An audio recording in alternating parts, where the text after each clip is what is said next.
इस कर्मामयी मंच पर महाराज जी की उपस्थिति को प्रणाम करता हूँ, सादर मंच को नमन करता हूँ और आयोजन में आए समस्त विद्वजनों को नमन करता हूँ।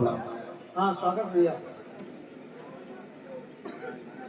मैं उन लोगों को भी नमन करता हूँ जो पैदल अपने घर से चल के आए, उनको एक बार नमन करता हूँ। जो लोग मोटरसाइकिल से आए उनको 2 बार नमन करता हूँ। जो लोग दूसरे की गाड़ी में घुस के आए हैं उनको 100 बार नमन करता हूँ, क्योंकि वो तब तक घर नहीं जा सकते जब तक गाड़ी वाला नहीं जाए।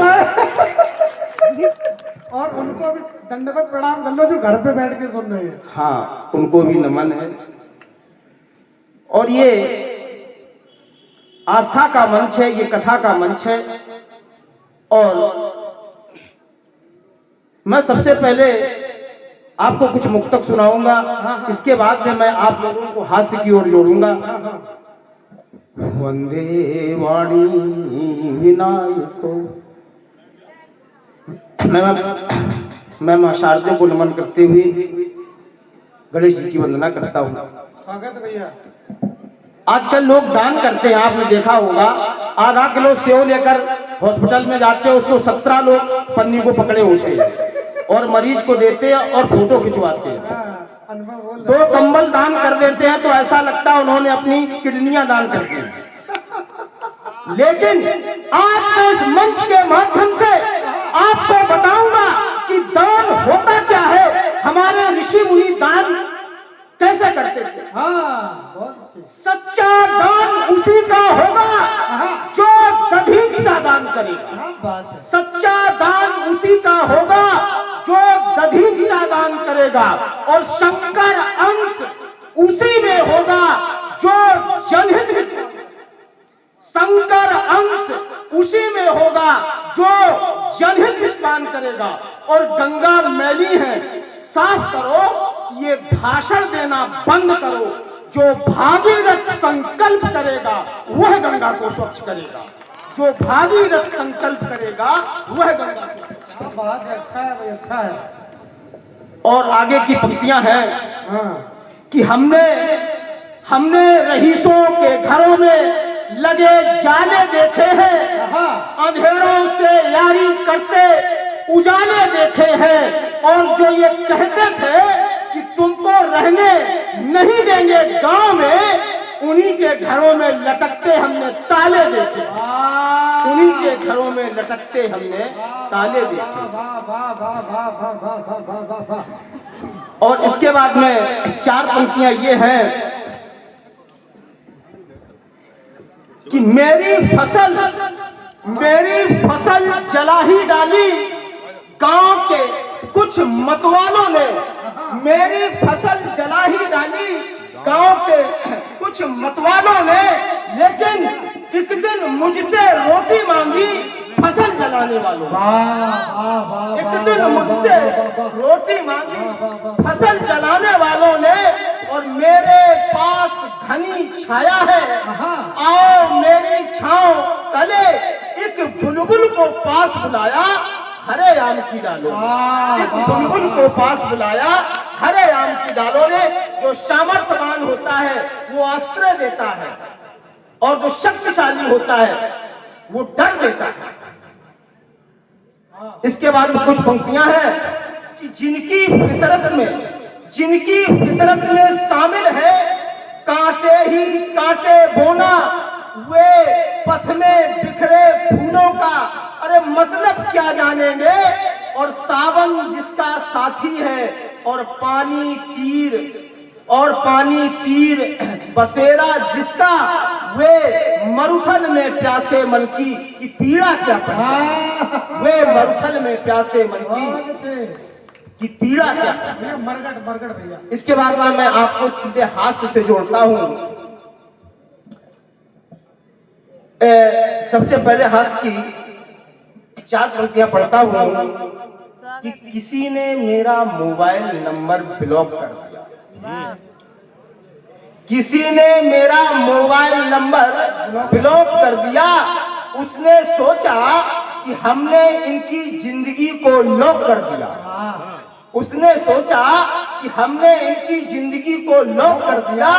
अरे हम कबूतर नहीं हैं जो फड़फड़ा करके मर जाएंगे, हम बाज हैं, पूरा आसमान नाप कर आएंगे। हम बाज हैं, पूरा आसमान नाप को आएंगे। और जिस कविता के लिए आदेश हुआ है गोपाल भैया की ओर से, मरघट कविता जो अक्सर सुनी जाती है ओरिया में, वो मैं बढ़िया कविता है। आप थोड़ा सा मन देकर के सुनेंगे तो आनंद आएगा। बहुत अच्छी मरघट कविता, एक बार तालियां बजा दीजिएगा। इस संसार में सुनो भैया मरघट। इस संसार में आने जाने का क्रम लगा रहता है, जो आया है सो जाएगा। तो जब कोई खत्म हो जाता है, हम लोग अंत्येष्टि स्थल पर जाते हैं और लोग वहां पर बैठते हैं।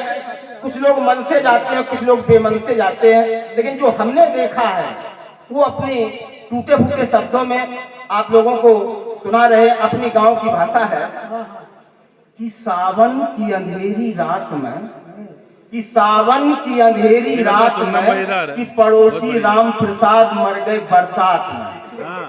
कि सावन की अंधेरी रात में, कि पड़ोसी राम प्रसाद मर गए बरसात में, तो अम्मा बोली बुरो भो, अम्मा बोली बुरो भो, जिंदगी कहाँ है आदमी के हाथ में। तो जब मरघट तक सबई जा रहे तो तुम चले जाओ साथ में। तो जब मरघट तक सबई जा रहे तो तुम चले जाओ साथ में। तो अपने अपने वाहन से सब पहुंचे जमुना घाट पे। ऐसी भीड़ जमा होगी जैसी होत है हाट पर। तो एक गुप्ता जी बोले, हम तो भैया ये बैठे जूता काटत है चलवे में, लकड़ी गीली कंडा गीले घंटन लगे हैं मुर्दा जलवे में। कि लकड़ी गीली कंडा गीले घंटन लगे हैं मुर्दा जलवे में। एक सज्जन बोले राम प्रसाद अबे 2 दिन पहले हमें मिली। एक सज्जन बोले राम प्रसाद अबे 2 दिन पहले हमें मिले। ऐसी तबीयत का बिगड़ी जो इतनी जल्दी निकल चली, ऐसी तबीयत का बिगड़ी जो इतनी जल्दी निकल चली। और कौनो बोलो आलस कर दो, कौनो बोलो आलस कर दो, जो रीजेंसी दिखवा देते शायद बच जाते राम प्रसाद जो ऑक्सीजन लगवा देते। शायद बच जाते राम प्रसाद जो ऑक्सीजन लगवा देते। और लोग बैठे मन का कर रहे हैं, कौनो कौनो छाया ताक है, मतलब कि यहाँ धूप बहुत बैठे रहे छाई में। कौनो कौनो छाया ताक है, कौनो केसर गुटका फाक है, कौनो कहा है बैंक है जाना, कौनो बैठो पेपर बाँचे, कौनो कौनो दूर बैठ और आपस में बतियाए रहे और बार बार घड़ी में देखे मुर्दा कह गए आए रहे। बार बार घड़ी में देखे मुर्दा कह गए आए रहे। कौनो बोलो राम प्रसाद हम पे ले गए थे 20,000। कौनो बोलो राम प्रसाद हम पे ले गए थे 20,000 और ब्याजों तो हम ले न पाए, इनको होगो काम तमाम, इनको होगो काम तमाम। कौनो धीरे से हुसिक रहो, कौनो पीछे से खिसक रहो, कौनो हाथ पेट पे फेरे बोलन में कुछ झिझक रहो। और कौनो कौनो ये भूल गए हम आए हैं 100 यात्रा में, वही हंसी ठिठोली शुरू कर दी थोड़ी थोड़ी मात्रा में। हंसी ठिठोली शुरू कर दी थोड़ी थोड़ी मात्रा में। कि फिर सोचा शमशान है ये और चेहरा गमगीन बनाए लियो और मुर्दा के चाचा भैयन से थोड़ा बहुत बतियाए लियो, मुर्दा के चाचा भैयन से थोड़ा बहुत बतियाए लियो। और कौनो बोलो रामू देखो का पोजीशन है मुर्दा की, का यहीं बैठे रहे हमें प्रेस कराने कुर्ता की। कौनो बोलो रामू देखो का पोजीशन है मुर्दा की, का यहीं बैठे रहे हमें प्रेस कराने कुर्ता की।